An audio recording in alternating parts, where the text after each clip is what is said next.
Hello friends, welcome to community update channel. I am doctor Ashwani Kumar. आज हम जिस topic पर डिस्कशन करेंगे वो है क्लासिकल लैंग्वेजेस का। देखिए, गवर्नमेंट ऑफ इंडिया ने अभी एक स्टेप लिया है जिसमें उन्होंने 5 जो इंडियन लैंग्वेजेस है उन्हें क्लासिकल लैंग्वेजेस की कैटेगरी में इंक्लूड किया है। कौन-कौन सी वो 5 लैंग्वेजेस हैं? एक है मराठी, सेकंड है बंगाली, थर्ड है प्राकृत, फोर्थ है पाली और फिफ्थ है असमीज़। देखिए, ये जो 5 लैंग्वेजेस हैं, इससे पहले भी गवर्नमेंट ने कुछ और लैंग्वेजेस हैं जिन्हें इंक्लूड किया हुआ है क्लासिकल लैंग्वेजेस के अंदर। वो कौन-कौन सी हैं?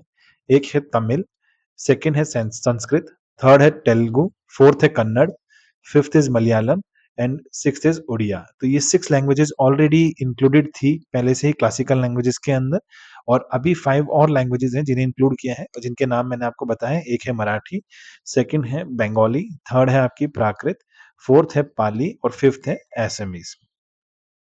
देखिए, जिसमें से ये मराठी जो लैंग्वेज है इसको क्लासिकल लैंग्वेजेस में इंक्लूड करने के लिए 2013 से ही एप्लीकेशन डाली हुई थी, लेकिन इसको अभी इंक्लूड किया गया है क्लासिकल लैंग्वेजेस में और इसका रीजन भी बहुत स्पेसिफिक है बिकॉज महाराष्ट्र के अंदर अभी जो है इलेक्शन होने वाले हैं, तो गवर्नमेंट जो है किसी भी तरह का कोई भी ऐसी चीज नहीं छोड़ना चाहती कि इलेक्शन में उस पर नेगेटिव इम्पैक्ट पड़े। अब इन जो 5 लैंग्वेजेज़ जिनके मैंने नाम बताए मराठी, पाली, प्राकृत, असमीज़ और बंगालीज़, इन्हें जो क्लासिकल लैंग्वेजेज़ में इंक्लूड किया है, इसका से क्या बेनिफिट इन लैंग्वेजेज़ को मिलता है, वो ये है कि एक तो इनका जो ये रिच कल्चर है और जो हिस्टोरिकल सिग्निफिकेंस है वो इस रीज़न की वजह से ही इनको इंक्लूड किया क्योंकि काफ़ी जैसे आपको पता होगा प्राकृत जो है इंडिया के अंदर जो है 600 से लेके 1000 बीसी तक इस टाइम पे यूज़ करते थे और काफ़ी जो इंडिया के स्क्रिप्चर्स हैं या जो भी इंडिया के लिटरेचर्स हैं वो इस लैंग्वेजेज़ में है, इस प्राकृत लैंग्वेज में है, इसलिए इन लैंग्वेजेज़ को क्लासिकल लैंग्वेज में इंक्लूड करना बहुत ज़रूरी था। जैसा मैंने आपको पहले ही बताया मराठी लैंग्वेज जो है उसको 2013 से ही चाहते थे कि वो एक क्लासिकल लैंग्वेजेस के अंदर इंक्लूड हो, लेकिन सिंस कोई रीजंस की वजह से इसको इंक्लूड नहीं कर पाए थे और अभी गवर्नमेंट ऑफ इंडिया ने जो 5 लैंग्वेजेस है उसमें से एक मराठी लैंग्वेज को भी क्लासिकल लैंग्वेज में इंक्लूड किया है।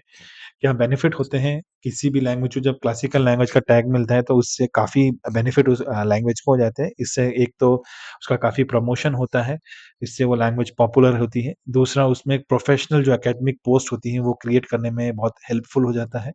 और तीसरा इसमें अवार्ड्स किसी भी लैंग्वेज में काम करने पे जो आपको अवार्ड्स ऑफ एक्सीलेंस मिलते हैं वो भी इन लैंग्वेजेस के अंदर काम करने पे आपको मिलेंगे। जैसे आपको एग्ज़ाम्पल हो संस्कृत के अंदर अगर आप कोई काम करते हैं तो उसके अंदर आपको कई तरह के जो है पुरस्कार या अवार्ड्स मिलते हैं। वो उसी तरह अब अगर आप इन 5 लैंग्वेजेज़ में भी कोई काम करते हैं तो आपको जो है अवार्ड्स ऑफ एक्सीलेंस डिस्ट्रीब्यूट होगा। नेक्स्ट इन लैंग्वेजेस को एक और बेनिफिट मिलता है कि जब किसी भी लैंग्वेज को क्लासिकल लैंग्वेज में लेते हैं तो मैंने जैसे बताया उनका प्रमोशन तो होता ही है उस लैंग्वेज का, साथ ही साथ उसमें आप रिसर्च एक्टिविटीज़ भी काफ़ी इंक्रीज़ हो जाती हैं। साथ में ट्रांसलेट इनटू एम्प्लॉयमेंट अपॉर्च्युनिटी जैसा मैंने बताया आप एकेडमिक पोस्ट क्रिएट कर सकते हैं। पब्लिशिंग आपकी जो भी पब्लिश होगा कोई भी रिसर्च रिलेटेड फील्ड वर्क होगा वो आप पब्लिश कर सकते हैं इन लैंग्वेजेस के अंदर। Thank you. And in the last, I request you please and please subscribe my channel. Thank you very much.